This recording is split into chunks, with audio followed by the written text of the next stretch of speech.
Montana Territory, 1882. The wind howled across the rugged plains like a wolf on the hunt, merciless and unrelenting as it bent the tall grass to its will.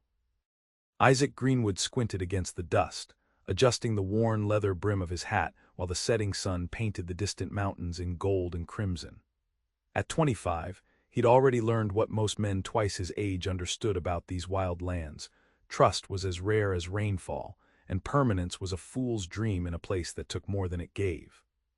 "Stay sharp, boys," Isaac called to the other drovers. "We're still in Blackfoot country, and those cattle ain't getting to Fort Benton on their own." The cattle drive had been grueling, 3 weeks pushing nearly 2,000 head north through terrain that seemed designed by the Almighty himself to break a man's spirit. But Isaac had survived worse.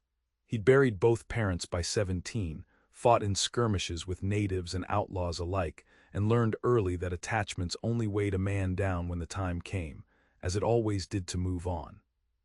As they crested the ridge, the small settlement of White Rock came into view, little more than a cluster of wooden buildings straddling the stagecoach road.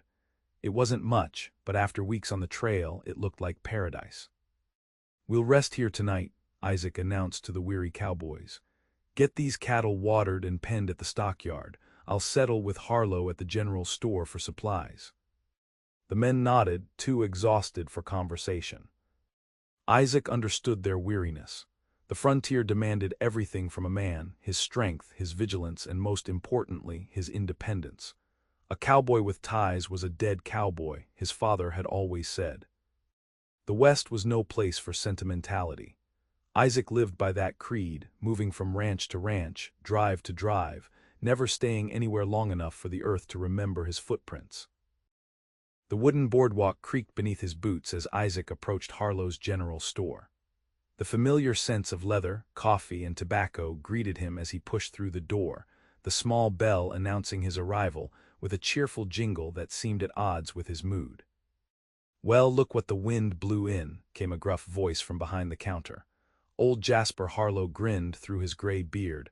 "Thought you might be passing through soon." "Mr. Harlow," Isaac nodded respectfully. "Need supplies for 8 men heading to Fort Benton. The usual plus some extra coffee if you've got it." "Got plenty," Jasper replied, already pulling items from shelves. "Trail been rough?" "Same as always," Isaac answered noncommittally, his attention suddenly drawn to movement at the back of the store. That's when he saw her for the first time. She moved with quiet purpose, arranging bolts of fabric near the back wall. Her dress was simple but well-made, prairie blue calico that matched the color of a clear Montana sky. Her honey-blonde hair was pulled back in a practical style, though a few wayward strands had escaped to frame her face. But what struck Isaac most was the ribbon, deep crimson, like the heart of a flame, tied neatly around her slender wrist. "You need help finding something?" she asked, and Isaac realized he'd been staring. Her voice carried the soft lilt of the east, not yet worn away by the harsh prairie winds. "No, ma'am," he recovered quickly, turning back to Jasper. "Just the supplies." "That's my niece Hannah," Jasper explained with obvious pride. "Hannah Donovan, come out from Boston 3 months ago when my sister passed. Been a godsend for these old bones." Isaac nodded politely, but kept his words few.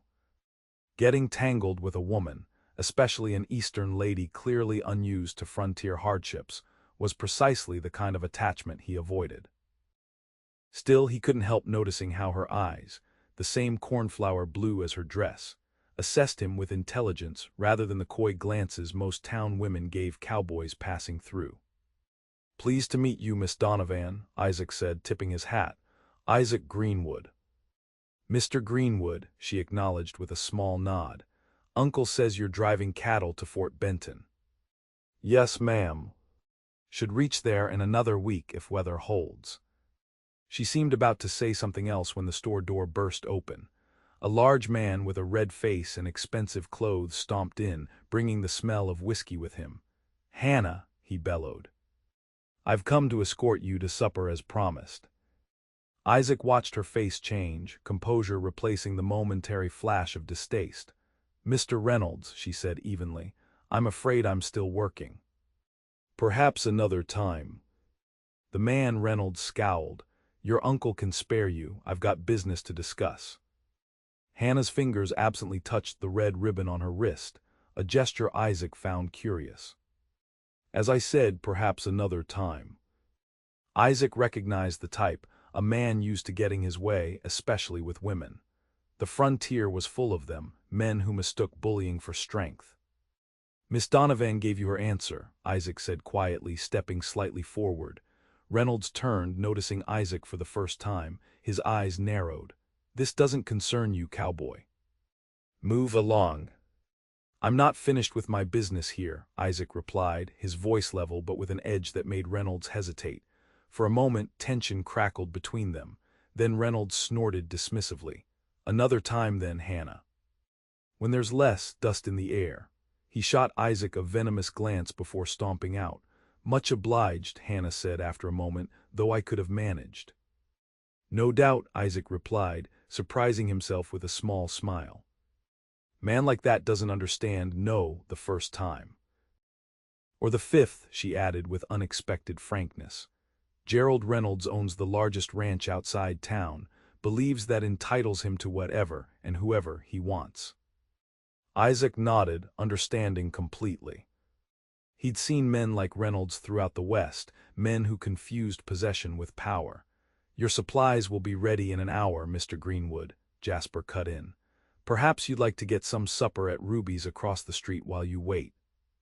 That would be fine, Isaac agreed, eager to escape the unexpected tension he felt in the young woman's presence. As he turned to leave, Hannah spoke again. Mr. Greenwood, Ruby makes excellent apple pie on Thursdays. A small smile touched her lips. Just thought you might like to know. It was a simple comment, yet it followed Isaac across the street to Ruby's cafe, where he did indeed order a slice of apple pie after his meal. It was excellent, as promised. Something about Hannah Donovan's straightforward manner and intelligent eyes stayed with him as he ate, though he tried to dismiss the thoughts. Tomorrow he'd be back on the trail, and White Rock would fade behind him like countless other towns before it. The red ribbon around her wrist, however, continued to puzzle him as he finished his meal. It seemed oddly out of place on such a practical woman, and the way she'd touched it when confronted by Reynolds suggested it held some significance beyond mere adornment. Not that it mattered. By this time tomorrow, he reminded himself firmly, he would be miles away, and the woman with the crimson ribbon would be just another fleeting memory in a life built on leaving. The storm hit without warning 2 days later. The cattle grew restless hours before the first lightning split the sky, but by then it was too late to seek proper shelter. The downpour transformed the trail into a river of mud, and when lightning spooked the lead steer, the resulting stampede scattered nearly half the herd across 3 miles of rugged country. 2 men dead, Hank, his trail boss, reported grimly when they regrouped the following morning. Richards and young Billy found them in the ravine and were missing at least 400 head. Isaac removed his hat, running a hand through his damp hair. The men. We'll bury them here, Hank said. As for the cattle, we can't afford to lose that many. The buyer in Fort Benton won't pay for promises. I'll track them, Isaac volunteered. Likely they followed the creek southward. I can round up what I find and catch up to you in 3 days. Hank nodded, knowing Isaac was their best tracker.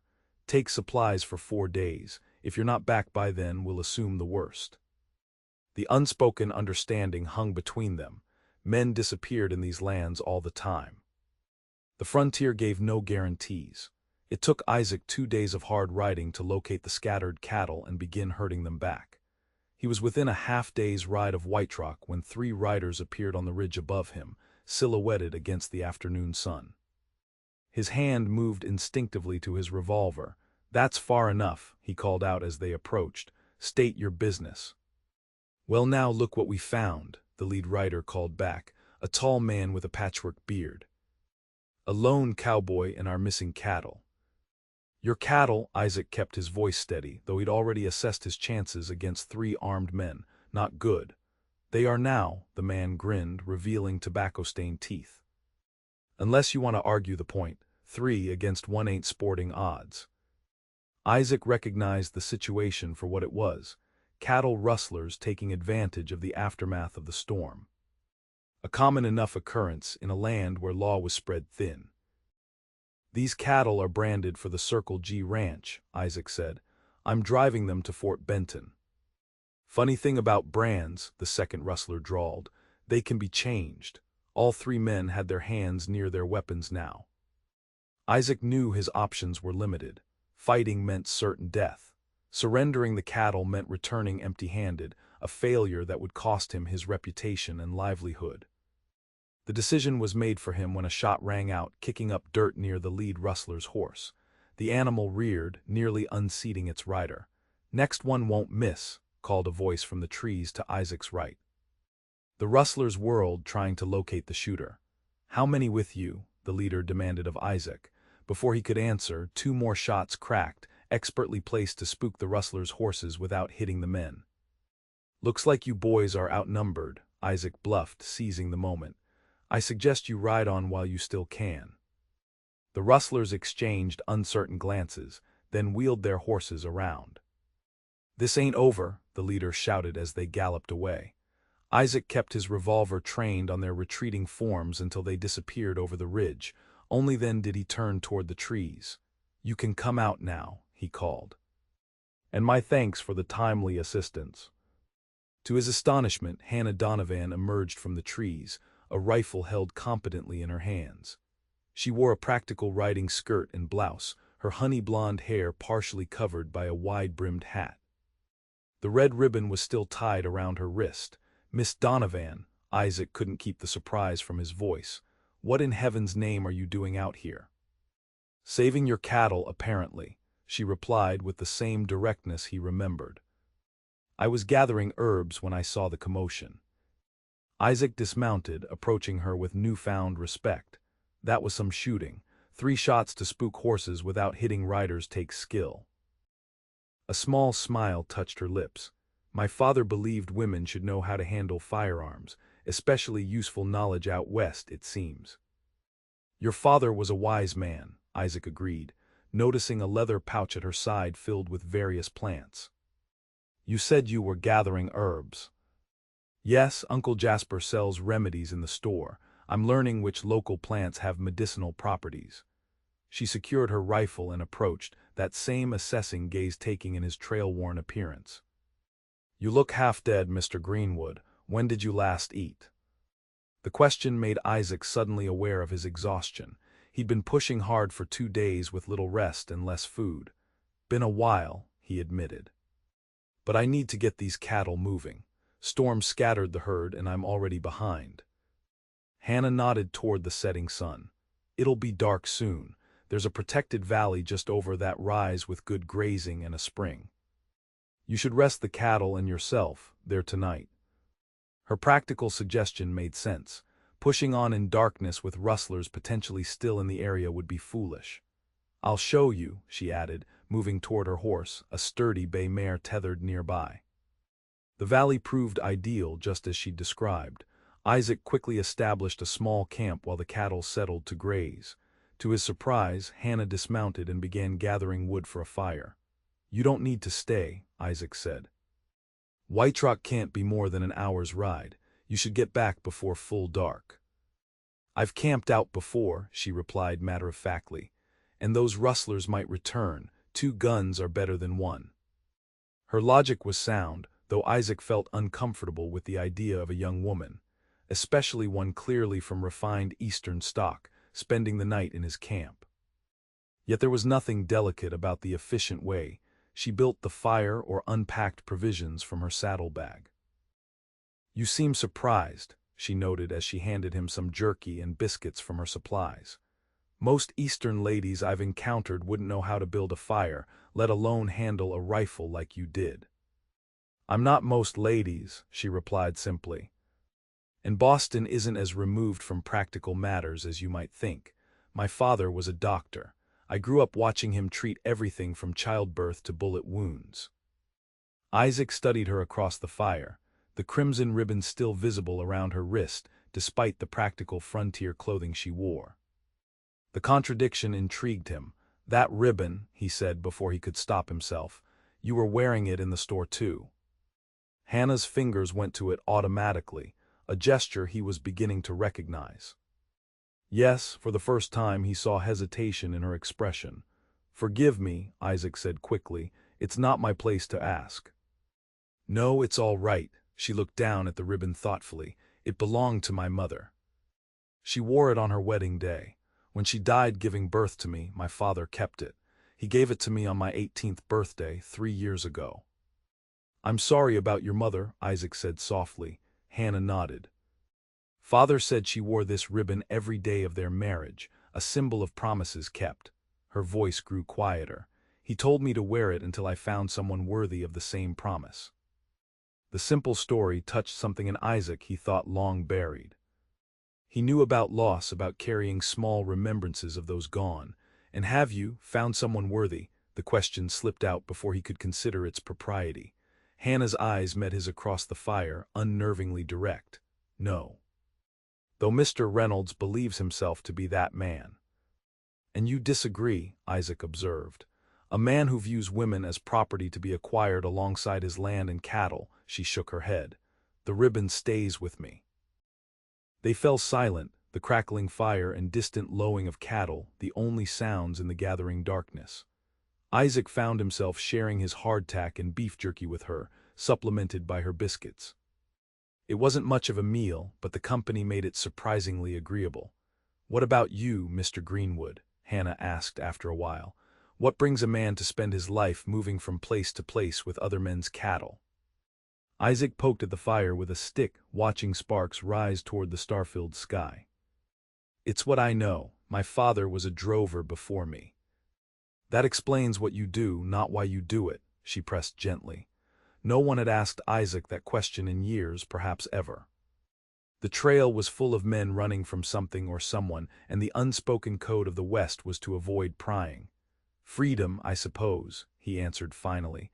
"No ties, no expectations. Just open country and honest work." "Sounds lonely," she observed without judgment.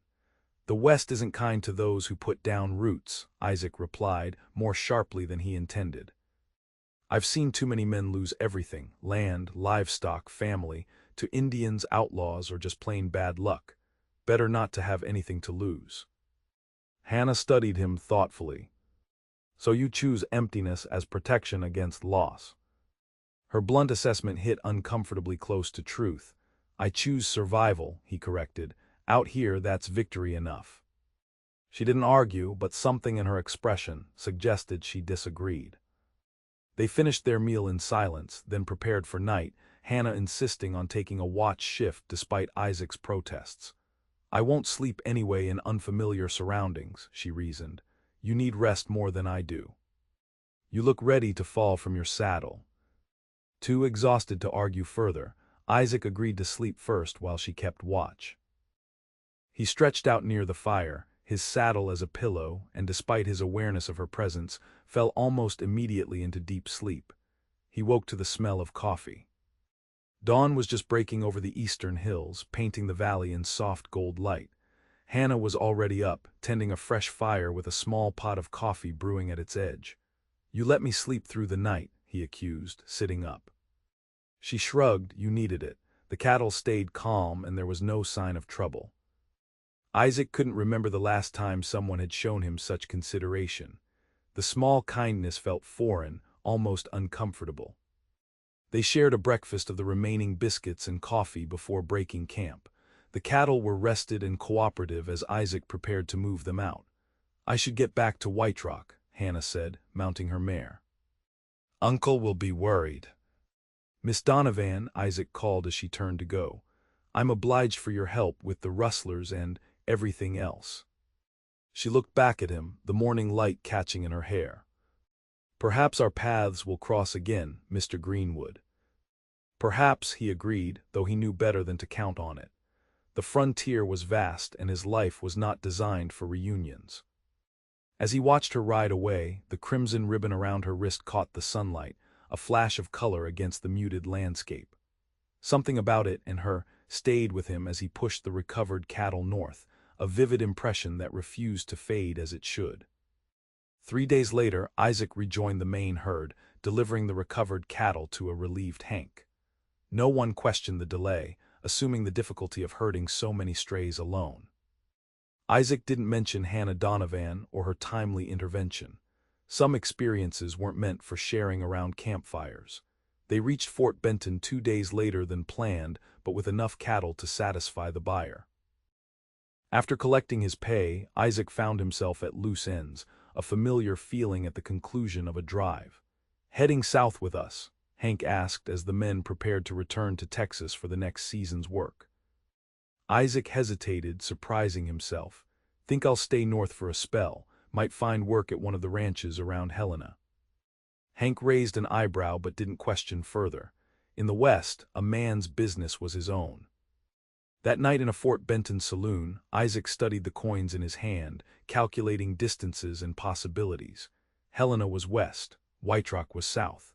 Neither direction aligned with his usual pattern of following the work wherever it led. The thought of the red ribbon around Hannah Donovan's wrist kept intruding on his practical considerations. The way she'd handled herself with the rustlers, her direct manner of speaking, the simple kindness of letting him sleep through the night. By morning, Isaac had made his decision. He turned his horse south toward White Rock, telling himself it was just to properly thank the woman who'd likely saved his life. Nothing more. Just a debt to be settled before moving on, as he always did. The trail back to White Rock took 4 days of steady riding. Each mile gave Isaac ample opportunity to question his decision, to remind himself that attachment was dangerous in a land where survival depended on mobility and independence. Yet he continued south, pulled by something stronger than caution. White Rock appeared much as he'd left it, a dusty collection of buildings straddling the stage road. Isaac rode directly to the livery stable, arranged boarding for his horse, then walked to Harlow's general store, suddenly conscious of his trail-worn appearance. The bell jingled as he entered, just as it had weeks before.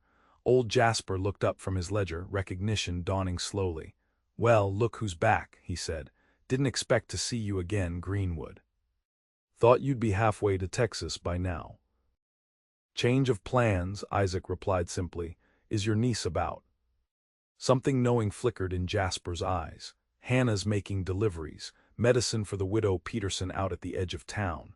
He hesitated, then added, "Reynolds has been sniffing around again while you were gone. Getting more insistent." Isaac's jaw tightened involuntarily. Has he bothered her? "Nothing she can't handle," Jasper assured him, "but a man like that doesn't take rejection well. Especially from a woman he views as beneath his station." "Which direction to Widow Peterson's place?" Isaac asked. "North end of town, small cabin with blue shutters." Jasper studied him intently. "Mind if I ask why you're back, Greenwood? Men in your profession don't usually circle back without reason." Isaac met the older man's gaze steadily. "Just wanted to properly thank Miss Donovan for her help with some rustlers who tried to take cattle I was retrieving." Jasper's eyebrows rose. "She didn't mention any rustlers." "No," Isaac said, "I don't imagine she would." He left the store with Jasper's thoughtful gaze following him. The small town was easy to navigate, and he found the Widow Peterson's cabin without difficulty. Hannah's mare was tethered outside. Isaac waited respectfully at the small gate, unwilling to intrude. Within minutes, Hannah emerged from the cabin, carrying her now empty medicine bag. She stopped short when she saw him, surprise evident on her face. "Mr. Greenwood," she said, "I didn't expect to see you again." "Neither did I," he admitted honestly. "I came to thank you properly for your help with the rustlers." Her eyes, that same cornflower blue he remembered, studied him carefully. "You rode all the way back from Fort Benton to say thank you." Put that way, it did seem excessive. Isaac shifted uncomfortably. "I also thought you should know we got the cattle there safely, full payment from the buyer." She smiled then, a genuine expression that transformed her already lovely face. "I'm glad to hear it." She moved toward her horse, and Isaac stepped forward to help her mount. Their hands brushed briefly as he boosted her into the saddle, and he noticed the crimson ribbon still tied around her wrist. "You're still wearing it," he observed. Hannah glanced down at the ribbon. "I always do." The simple statement contained multitudes, consistency, faithfulness, memory, all qualities Isaac had avoided in his nomadic existence. "May I escort you back to town?" he asked. "Thank you, but I know the way quite well," she replied, though without rejection in her tone. "However, I was planning to stop at the creek to gather some willow bark. I wouldn't mind company for that." Isaac mounted his own horse, and they rode side by side out of town, following a narrow trail that wound through cottonwoods toward the creek. The late summer day was pleasant, neither too hot nor cool. "How long will you stay in White Rock?" Hannah asked as they rode. "I'm not certain," Isaac answered truthfully. "I have no immediate plans." "That must be freeing," she observed. "To have no obligations tying you to any one place." "It can be," he agreed, though the words felt hollow for the first time. "Your uncle mentioned Reynolds has been troubling you again." Hannah's expression tightened slightly. "Gerald Reynolds believes persistence will eventually wear down any resistance. He's used to getting what he wants." "And what is it you want, Miss Donovan?" Isaac asked, surprising himself with his directness. She considered the question seriously. "Purpose, connection, a life that matters." Her hand went to the ribbon. "The things my mother found, however briefly." They reached the creek, dismounting to lead their horses to water. Hannah moved efficiently along the bank, examining the willow trees for suitable bark while Isaac held the horses. Her practical knowledge and self-sufficiency continued to impress him. "Your father taught you about medicinal plants as well as shooting?" he asked. "Yes," she replied, carefully peeling bark from a slender branch. "He believed education was the greatest gift he could give me, conventional or otherwise." "He sounds like an unusual man." "He was." Sadness briefly crossed her face. "He died last winter, pneumonia. He spent so many years saving others that he had nothing left when illness came for him." "I'm sorry," Isaac said, understanding the fresh grief in her voice. "It's why I came west," she continued, moving to another willow. "After he died, there was nothing keeping me in Boston. Uncle Jasper had written for years about the need for medical knowledge in frontier settlements." She straightened, her bag now full of bark. "I thought perhaps I could continue Father's work in a place where it's truly needed." "Noble ambition," Isaac noted. "Not nobility," she corrected. "Purpose. Everyone needs that, don't you think? Even those who claim to value freedom above all else." Her perceptiveness was unsettling. Isaac had never articulated, even to himself, the emptiness that sometimes accompanied his cherished independence. Their conversation was interrupted by the sound of approaching horses. 3 riders appeared around the bend, and Isaac immediately recognized the lead man as Gerald Reynolds. The other 2 were clearly ranch hands, hard-faced men who flanked their employer like guards. "Well now," Reynolds called out, his voice carrying across the water, "isn't this cozy? The Boston lady and the drifter." Isaac moved subtly to position himself between Hannah and the newcomers. "Mr. Reynolds," he acknowledged coolly. "Greenwood, wasn't it?" Reynolds dismounted, his expensive boots crunching on the gravel shore. "Thought you'd moved on with the rest of the cattle." "Plans change," Isaac replied simply. Reynolds' eyes narrowed, shifting to Hannah. "Miss Donovan, your uncle mentioned you were making deliveries. I didn't realize your duties included entertaining saddle tramps." "Mr. Greenwood was kind enough to escort me while I gathered medicinal bark," Hannah replied, her tone even but cool. "And my time is my own, Mr. Reynolds." "Is it?" Reynolds took a step closer. "Your uncle's store sits on land I own, leased at a very reasonable rate. One word from me could change that arrangement considerably." The threat hung in the air, its implications clear. Isaac felt a familiar tension building, the prelude to violence he'd known too many times on the frontier. "Threatening a woman doesn't speak well of your character," Isaac said quietly. Reynolds' face flushed. "This doesn't concern you, Cowboy. Miss Donovan and I have matters to discuss privately." "I have nothing to discuss with you," Hannah stated firmly, "and I believe we were just leaving." She moved toward her horse, but one of Reynolds' men quickly stepped to block her path. "The boss wasn't finished talking," the man growled. Isaac's hand moved closer to his revolver. "Step aside," he ordered. The tension crackled between them until Reynolds laughed, the sound forced and harsh. "No need for dramatics. We can be civilized." He gestured to his man, who reluctantly moved aside. "But remember what I said, Miss Donovan. Your uncle's situation is precarious without my goodwill." Hannah mounted her horse with fluid grace, her back straight with dignity. "Good day, Mr. Reynolds." Isaac followed her lead, keeping himself between Reynolds and Hannah as they rode away. He could feel the rancher's eyes burning into his back long after they rounded the bend. "Has he threatened your uncle's lease before?" Isaac asked once they were well away. "Implied, never stated so directly," Hannah replied, her voice tight with controlled anger. "Uncle Jasper built that store himself 20 years ago. The land was unclaimed then. Reynolds only acquired the deed 5 years ago, when the territory government started formalizing ownership. It was a common story throughout the West, long-standing settlers suddenly finding themselves tenants on land they'd considered their own, subject to the whims of those with money and political connections. Reynolds is used to controlling everything around him," Hannah continued. "He can't understand why his wealth doesn't entitle him to control me as well." They rode in contemplative silence until they reached the edge of town. As they approached the main street, Isaac noticed Hannah absently touching the ribbon around her wrist, a gesture he now recognized as habitual when she was troubled. "That ribbon means a great deal to you," he observed. She looked down at it with a small smile. "It reminds me of what matters, that some promises are worth keeping, even when keeping them isn't easy." Her words resonated with unexpected power.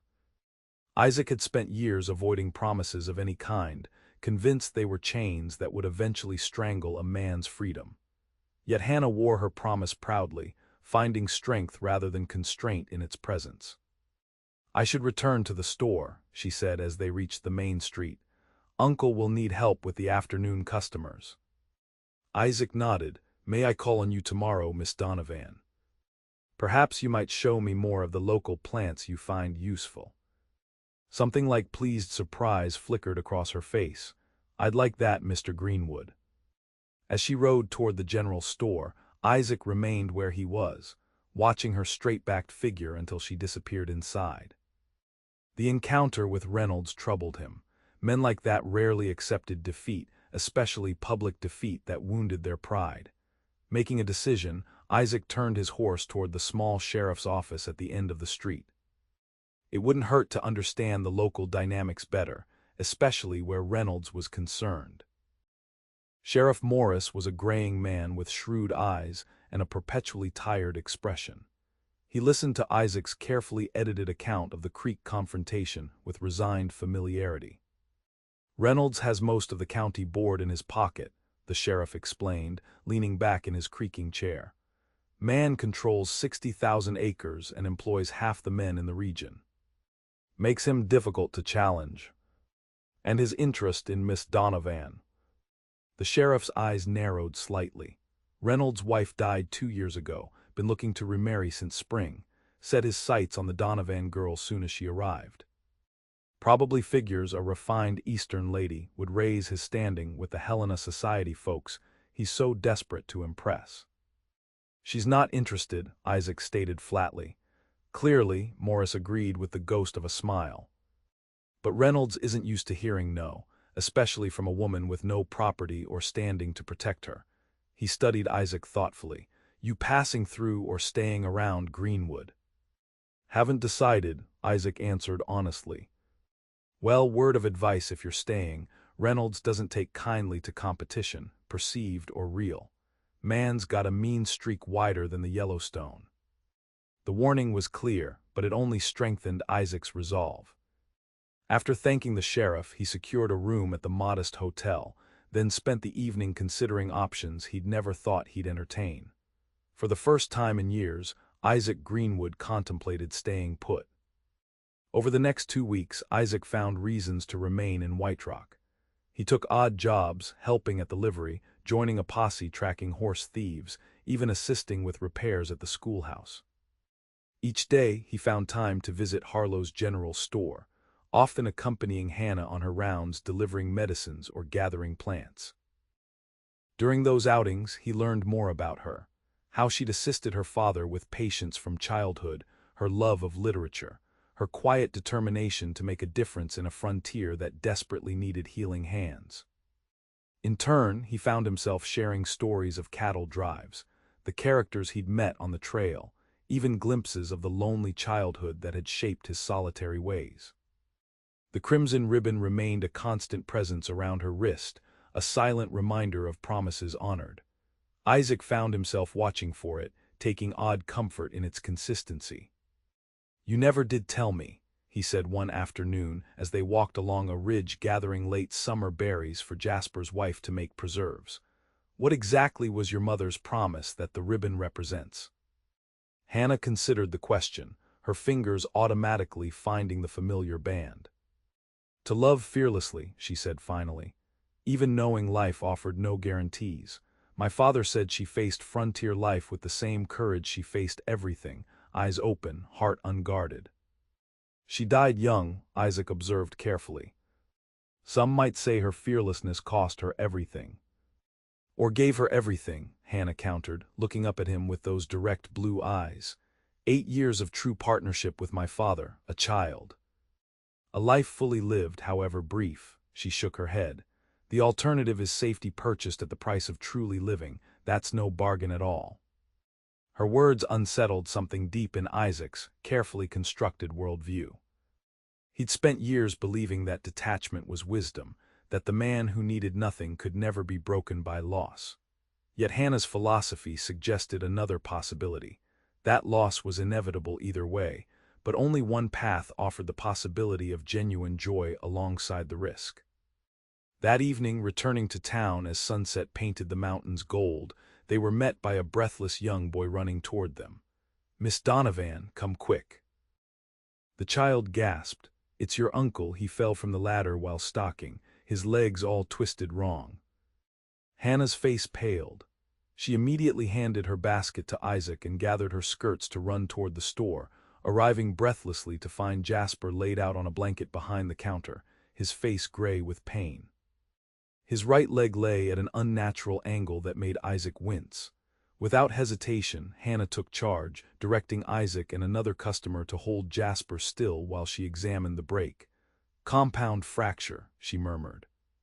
"We need to set it before the swelling worsens." Her hands moved with practiced confidence as she prepared her uncle for the painful procedure ahead. Isaac watched in admiration as she worked, her movements efficient and sure despite the personal connection to her patient. There were no hysterics, no feminine vapors, just the calm competence of someone who knew exactly what needed to be done. "Hold him still," she instructed as she positioned herself at Jasper's leg.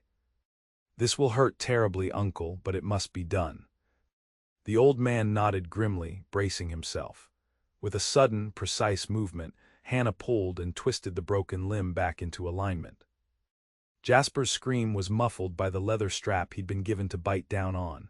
"Good," she murmured, already reaching for splints and bandages. "The worst is over." By the time she finished, Jasper had fallen into an exhausted sleep, aided by laudanum from her medical supplies. Hannah sat back, fatigue evident in her face for the first time. "That was remarkable," Isaac said quietly as they moved away to let the old man rest. "Just what needed doing," she replied modestly, washing blood from her hands in a basin. "But he'll be bedridden for weeks. The store," she frowned, suddenly realizing the implications. "Can't you run it?" Isaac asked. "The day-to-day operations, yes, but the supply wagons come next week." "Normally Uncle rides to Helena to arrange new stock for winter." She sighed, pushing a strand of honey-blonde hair from her face.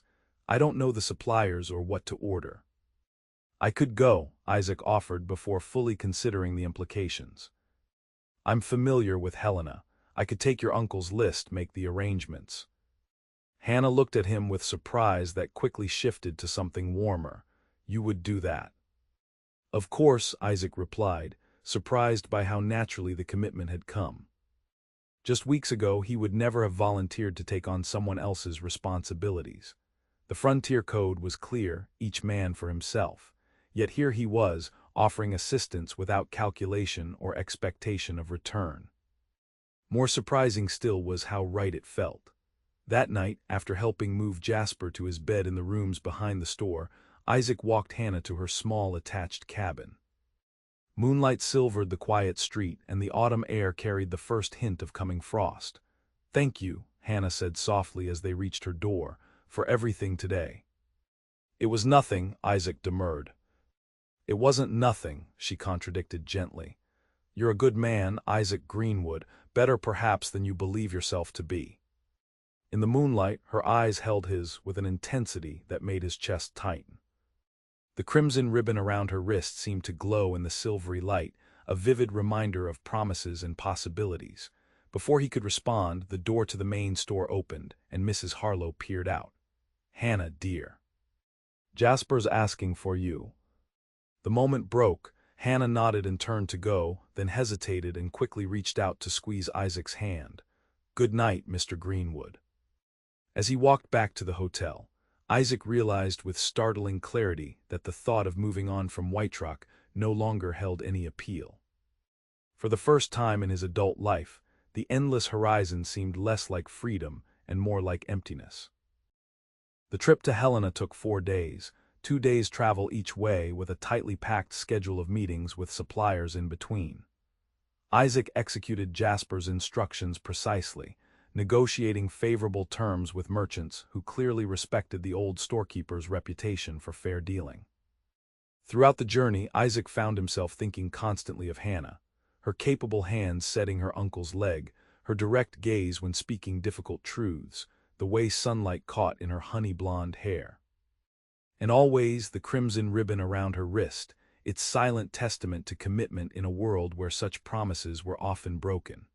He returned to White Rock on a crisp October afternoon, the wagon loaded with the first shipment of winter supplies. As he approached the general store, he noticed unusual activity, several horses he didn't recognize tied outside, and raised voices coming from within. Stepping through the door, Isaac found Gerald Reynolds and 2 of his men confronting Hannah across the counter. Jasper sat helplessly in a chair nearby, his splinted leg propped on a stool, frustration evident on his weathered face. "The terms of the lease are clear," Reynolds was saying, his tone falsely reasonable. "Rent due quarterly." "You're late." "By 3 days," Hannah replied evenly. "Due to circumstances beyond our control, the payment is ready now." Reynolds smiled thinly. "Terms are terms, Miss Donovan. I'm within my rights to demand immediate vacancy for breach of contract." Isaac moved forward, drawing their attention. "Is there a problem here?" Relief crossed Hannah's face. "Isaac, you're back." "Just in time, it seems," he replied, measuring Reynolds with a cool gaze.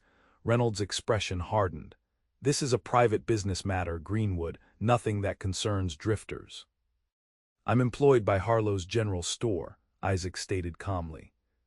"That makes it my concern." The claim wasn't precisely true, but the confidence with which he said it created momentary uncertainty in Reynolds' demeanor. "Hannah," Isaac continued, "I've brought the supplies from Helena. Everything on the list, plus some extra ammunition the gunsmith recommended." The implication hung in the air. Reynolds' eyes narrowed, but he was too calculating to risk open confrontation. "We'll continue this discussion another time," he said finally. "Consider this a courtesy warning, Harlow. Next quarter's payment on time or out you go." As Reynolds and his men departed, Isaac noticed the rancher's parting glare contained something beyond anger, calculation and malice that promised this wasn't finished. "Thank you," Jasper said once they'd gone. "Man's been looking for any excuse since I refused to sell to him last year."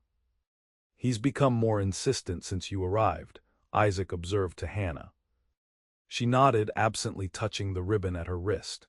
"He made his intentions clear last week, marry him, and all lease problems would conveniently disappear." The casual cruelty of using an old man's livelihood to pressure a woman into marriage disgusted Isaac. It was the worst kind of frontier intimidation, leveraging power against those with less. "We'll manage," Hannah said with determination. "The store is doing well, and with winter coming, business will only increase." Over the next few weeks, Isaac found himself falling into a routine he'd never imagined possible. He helped run the store, unloaded deliveries, and learned the business from Jasper, who proved a patient teacher despite his discomfort. In the evenings, he often sat with Hannah on the small porch behind the store, talking as the stars appeared overhead. He learned that she was 21, that she loved poetry but had no patience for novels where women fainted at the slightest provocation, that she could identify dozens of plants by their medicinal properties, and that she dreamed of someday establishing a proper clinic in White Rock. In turn, he found himself sharing stories he'd never told anyone, about his mother's death from fever when he was 12, his father's growing bitterness afterward, the lessons in survival that had shaped him into a man who trusted the trail more than towns, movement more than stillness. "Yet here you are still in White Rock," she observed one evening as they sat drinking coffee. "Nearly a month now." "Here I am," he agreed, surprised by how natural it felt. "Though I'm not sure Reynolds appreciates my extended stay." Hannah's expression grew serious. "He's been asking questions about you in town. Sheriff Morris mentioned it yesterday." "I expected as much," Isaac replied. "Men like Reynolds don't accept challenge well." "I worry he'll cause trouble," she admitted. "For you, for Uncle Jasper." "Let him try," Isaac said simply. The weeks passed, autumn deepening toward winter.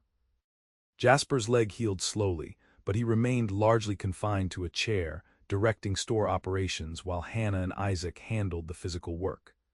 Together, they weatherized the building, stocked provisions, and prepared for the coming snows that would temporarily isolate the small town.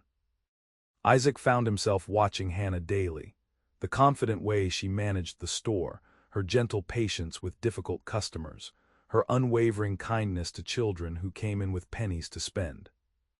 And always the crimson ribbon around her wrist, constant as her character. One afternoon, helping her reorganize the back storeroom, Isaac found himself working alongside her in comfortable silence.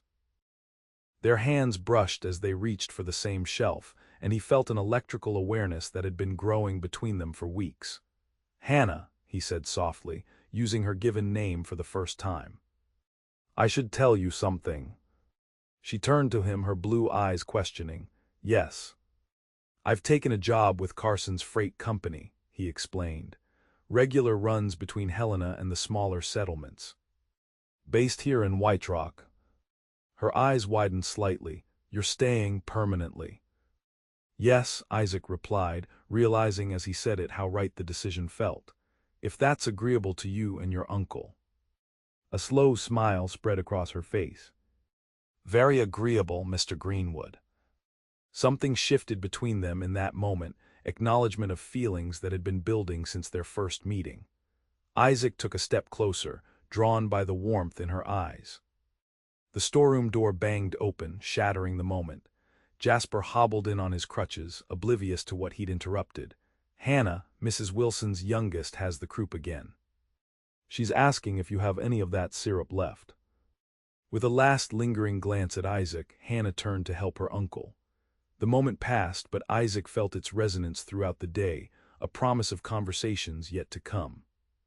That promise was delayed by the arrival of the first significant snowstorm of the season, a howling blizzard that kept everyone in White Rock close to hearth and home for 3 days.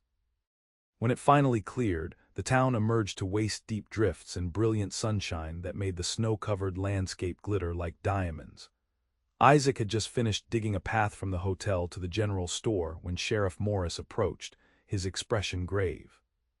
"Greenwood, got a problem I could use your help with."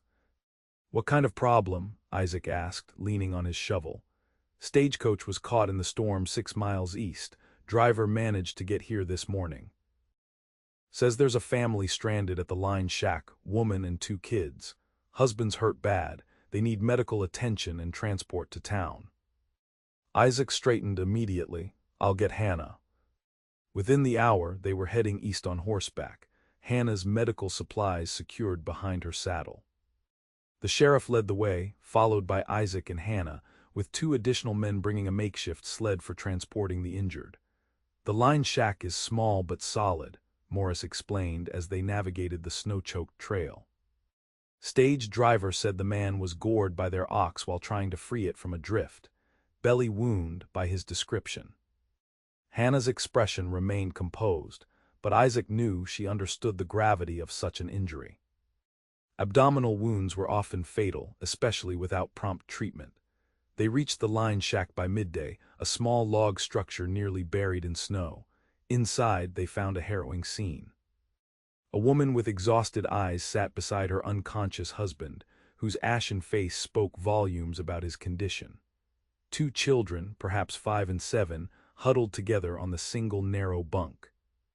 Hannah went immediately to the injured man, her movements shifting into the calm efficiency Isaac had come to admire. She examined the wound, which had been roughly bandaged with torn clothing. "How long?" she asked the wife softly. 2 days, the woman whispered. "The bleeding slowed, but the fever came yesterday." Hannah nodded, already unpacking her supplies. "I need hot water," she instructed, her voice gentle but firm. "And everyone except Isaac out while I work." The next hour was grim as Hannah cleaned and properly dressed the wound, administering what medicines she had while Isaac assisted. The man, James Fletcher, his wife had said, remained unconscious throughout, his breathing shallow. "Will he live?" Isaac asked quietly as Hannah finished.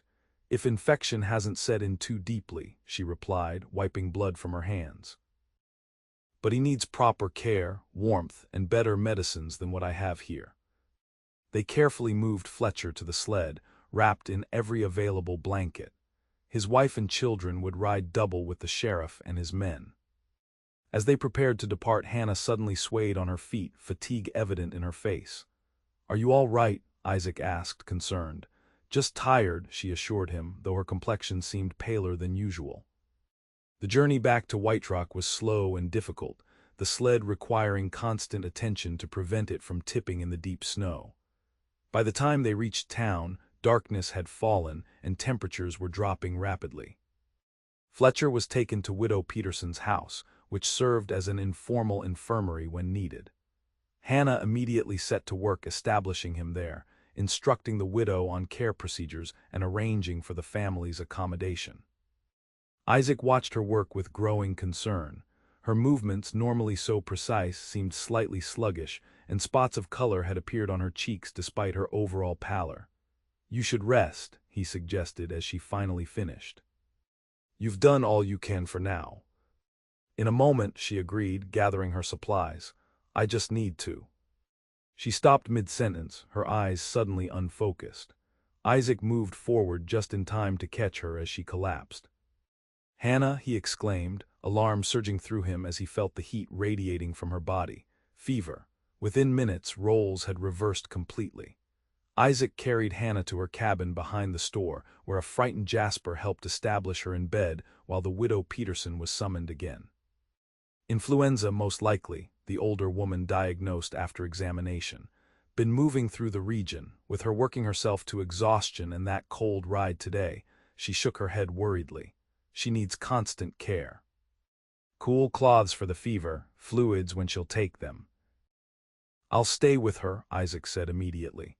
Jasper nodded gratefully, his own mobility still limited by his healing leg. "I'd be with her myself if I could manage it." "I know," Isaac assured him. "I won't leave her side." The night that followed was the longest of Isaac's life. Hannah's fever rose alarmingly, bringing delirium that had her alternately calling for her father and murmuring incoherent phrases. Isaac kept cool compresses on her forehead, helped her sip water when she was lucid enough, and spoke reassuring words whether she could hear them or not. As dawn approached, her fever peaked. Isaac held her hand, alarmed by the dry heat of her skin and the rapidity of her breathing. "Please," he whispered, surprising himself with the rawness of his emotion, "please don't leave." He realized with sudden clarity what he'd been avoiding acknowledging, that Hannah Donovan had become essential to him, that the thought of losing her was unbearable. All his careful rules about attachment, all his determination to remain unanchored, had been undone by a woman with honey-blonde hair and a crimson ribbon around her wrist.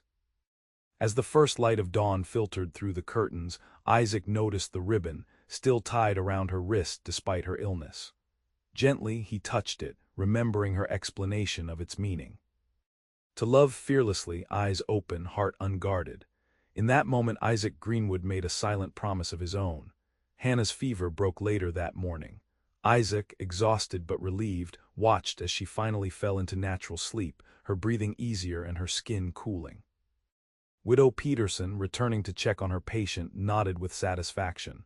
"She'll recover," the older woman assured Isaac. "Strong constitution, but she'll need rest for days yet." Isaac nodded, reluctant to leave Hannah's side, even though the immediate danger had passed. "I'll make sure she gets it." Over the next 3 days, Isaac divided his time between helping Jasper in the store and caring for Hannah. She regained consciousness fully on the second day, weak but clear-headed.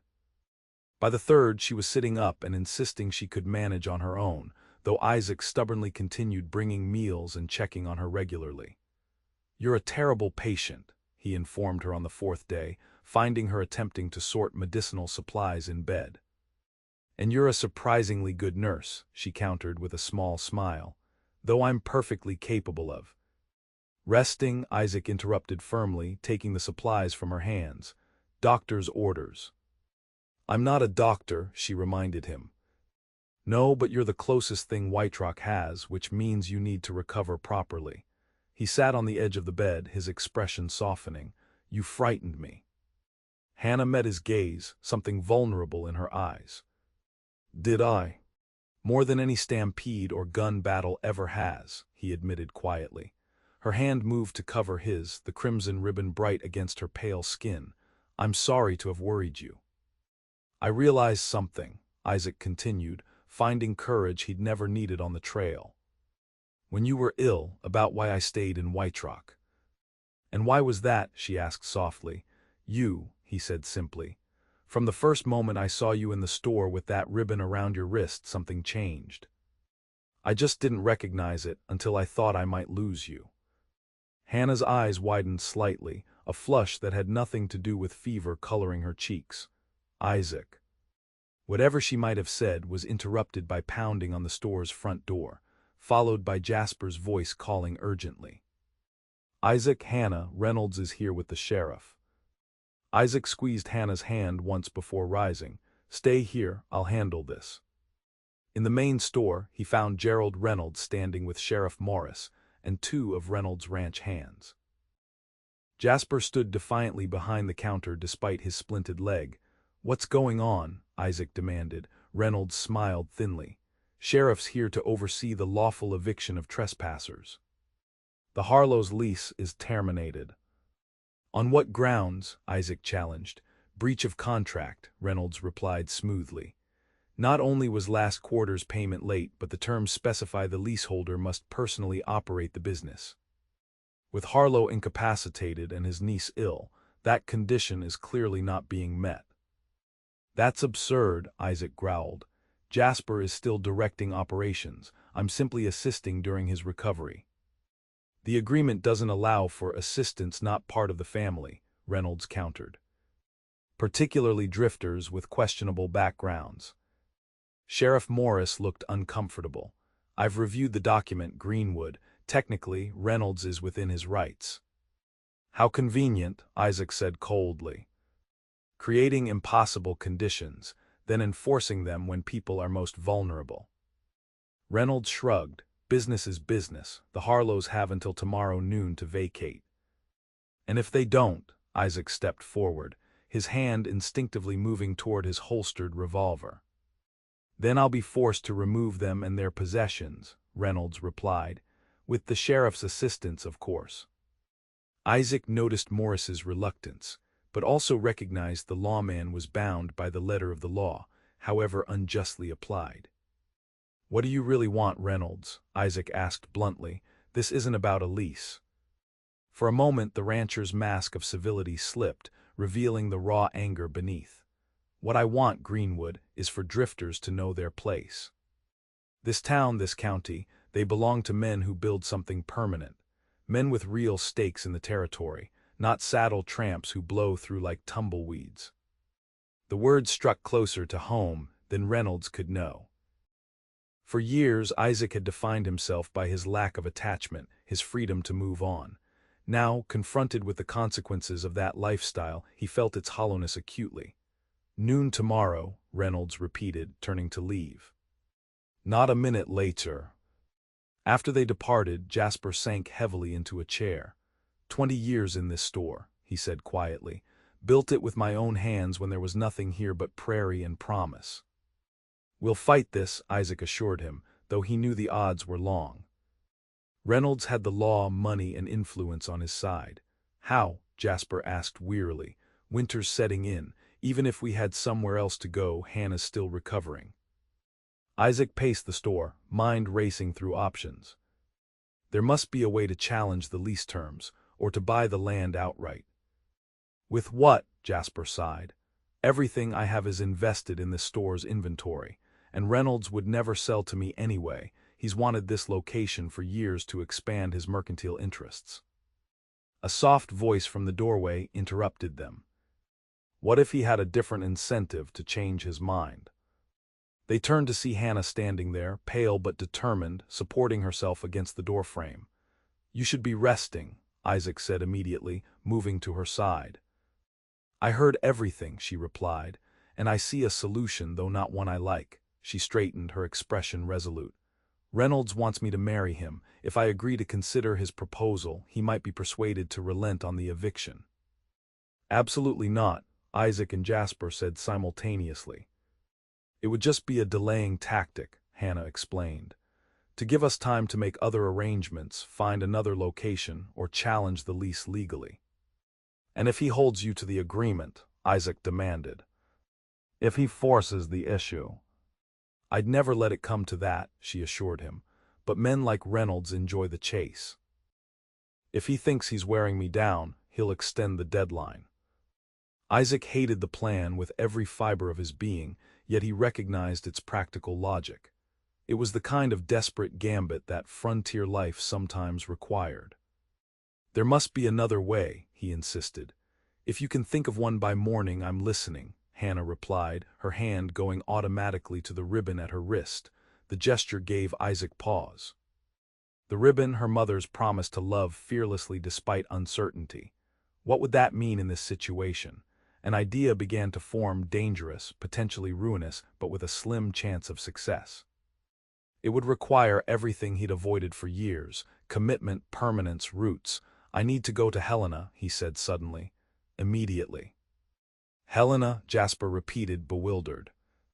"That's a day's hard ride in good weather, and there's still snow on the ground."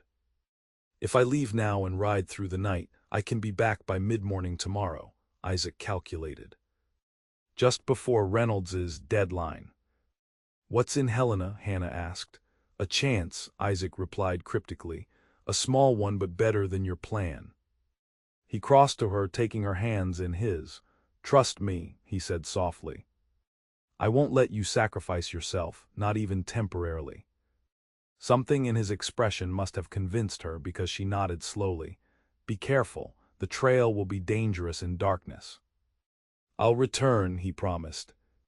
It was a vow he intended to keep, the first of many.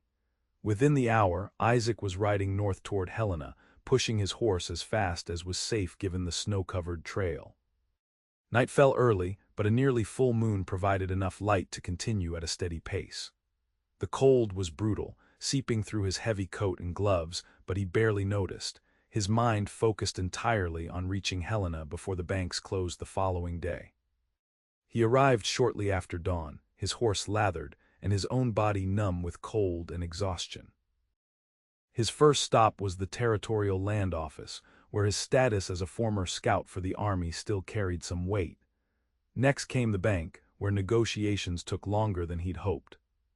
By mid-morning, he was riding south again, documents secure in his saddlebag and time running dangerously short. He pushed his tired horse harder than he should have, knowing that Reynolds would show no mercy if he arrived even minutes after the noon deadline. White Rock came into view just as the church bell began tolling 11. Isaac's horse was nearly spent, its sides heaving as he urged it toward the general store. Outside, he saw Reynolds's expensive carriage already waiting, the rancher himself standing importantly on the boardwalk while several of his men loitered nearby. Inside the store, Jasper sat grim-faced behind the counter while Hannah stood beside him, composed but pale in a simple blue dress. The crimson ribbon around her wrist stood out vividly against the fabric. "Right on time for the show, Greenwood," Reynolds called as Isaac dismounted. "Come to help them pack." "No," Isaac replied evenly, approaching the store entrance. "I've come to discuss a business proposition." Reynolds raised an eyebrow, amused. "Unless you've brought the deed to this property in your pocket, we have nothing to discuss." "Not the deed to this property," Isaac clarified, pulling documents from his saddlebag. "But something you might find more valuable." He spread the papers on the counter inside the store. "Water rights to Coyote Creek," he explained as Reynolds followed him in. "The creek that runs through the eastern section of your ranch, the section where you're planning to expand your cattle operation next spring." Reynolds's expression shifted from dismissive to calculating. "What about them?" "I've acquired them," Isaac said simply. "As of this morning, I control access to the water that would support those additional 3,000 head you're planning to bring in." The rancher's face darkened. "That's impossible. Those rights weren't for sale." "Judge Harmon and Helena disagreed," Isaac replied. "Seems the territorial government is revising its approach to water access." His exact words were, "No man should control water he doesn't use. Your existing rights cover your current operation, but not your planned expansion." It was a slight exaggeration of what the judge had actually said, but Reynolds wasn't in a position to know that. Isaac had indeed secured the water rights, leveraging every dollar he'd saved over years of cattle drives plus his reputation with territorial officials who remembered his service. "What do you want?" Reynolds demanded, his voice tight with barely controlled fury. "A trade," Isaac proposed. "I'll sign over these water rights to you in exchange for the deed to this property, the store and surrounding acre. Clean transfer, no encumbrances." Reynolds stared at him with cold calculation. "You'd trade water rights that could support thousands of cattle for a general store." "I would," Isaac confirmed steadily. "Why?" Reynolds asked suspiciously. Isaac glanced at Hannah, whose wide eyes revealed her shock at what he was attempting. "Because some things matter more than cattle or profit." For a long moment, Reynolds studied the documents, clearly weighing his options. The water rights were undeniably valuable. Without them, his expansion plans would be crippled, costing him far more than the store property was worth. "Fine," he said finally, his voice clipped with barely controlled anger. "I'll have my lawyer draw up the transfer." "Already done," Isaac replied, producing additional papers from his saddlebag. "Standard territorial deed transfer, ready for signatures and witnessing by the sheriff." Reynolds's jaw tightened, but he recognized when he was outmaneuvered. "Sheriff," he called, "your presence is required for some legal matters." The transaction was completed within the hour, Reynolds signing with ill-concealed rage while Sheriff Morris witnessed the documents. When it was done, the rancher glared at Isaac with undisguised hatred. "You've made an enemy today, Greenwood," he warned quietly. "I don't forget." "Neither do I," Isaac replied evenly. "Remember that if you're ever tempted to trouble the Harlows again." After Reynolds and his men departed, Jasper stared at Isaac in disbelief. "What have you done, son? Those water rights must have cost everything you had." "They did," Isaac acknowledged simply. "But why?" Hannah asked, stepping forward. "You've sacrificed your freedom, your savings for our store." "Not for the store," Isaac said quietly, moving to stand before her. "For you." Her eyes widened as understanding dawned. "Isaac." "I spent years believing attachment was weakness," he continued, "that the only safety lay in having nothing to lose. I was wrong." He gently touched the crimson ribbon at her wrist. "This taught me that, your courage taught me that." Around them, the store fell silent. Even Jasper seemed to fade into the background as Isaac took Hannah's hands in his. "I love you, Hannah Donovan," he said simply. "I love your strength, your determination, your healing hands, and your fearless heart. I want to build something permanent here, with you if you'll have me." Tears filled her cornflower blue eyes. "You're certain, after years of freedom on the trail?" "I've never been more certain of anything," Isaac assured her. "The trail was never freedom, it was running. This, you, is freedom. The freedom to finally stop running." Hannah smiled then, a radiant expression that transformed her face. "In that case, yes, 1,000 times yes." Their kiss, their first, contained all the promise of the frontier. Not its hardship and isolation, but its possibility, its openness to those brave enough to build something lasting from raw materials and sheer determination. Later that evening, as they sat together on the porch behind the store, watching stars appear in the clear winter sky, Isaac noticed Hannah absently touching the crimson ribbon around her wrist. "Will you tell me what you're thinking when you do that?" he asked softly. "Touch your ribbon that way." She smiled, considering the question. "It changes. Sometimes I'm remembering my parents. Sometimes I'm reminding myself of the promise it represents." She turned to meet his gaze. "Today, I was thinking about adding another promise to it." "What promise?" he asked. "That some journeys are meant to end," she replied. "That sometimes the greatest adventure isn't crossing the next mountain, but building a home on this side of it."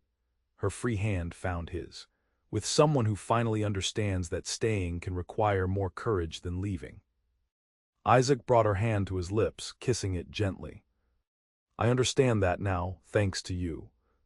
The crimson ribbon caught the last light of day, glowing like a flame against her skin. No longer just her mother's promise, but theirs, to love fearlessly in a land that demanded courage, to build permanence in a place of transience, to find in each other the home that neither had fully known before. In the distance, a coyote called, a lone voice soon joined by others, a reminder that even in the wild, isolation was a choice, not a necessity. Isaac Greenwood, no longer a drifter but a man with roots growing deeper by the day, smiled at the woman beside him and chose connection over solitude, love over caution, home over the endless trail. And the ribbon around Hannah's wrist, vibrant as the day her mother first wore it, sealed that choice with its silent, enduring promise.